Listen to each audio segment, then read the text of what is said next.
Peristiwa kebakaran di Siang Bolong terjadi pada Minggu 14 Juli tahun 2024 pukul 3 sore.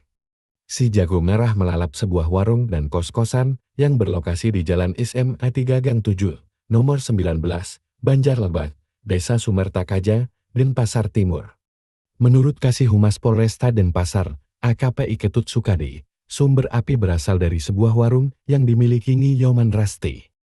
Awal kejadian, kata Sukadi, diketahui oleh keponakan Nyoman Rasti yakni Igede Wijaya Sucipta tinggal di bagian utara warung. Lebih lanjut dituturkan, dalam peristiwa kebakaran tersebut, aksi heroik ditunjukkan oleh Igede Wijaya Sucipta. Dia menerobos warung untuk menyelamatkan sang bibi ketika api sudah membesar. Atas kejadian itu, korban mengalami luka bakar di bagian tangan kanan dan bahu, namun sudah mendapat penanganan medis di RSUD Wangaya. Untuk kerugian belum ditaksir, karena selain warung, kos-kosan yang berada di sebelahnya juga mengalami kebakaran.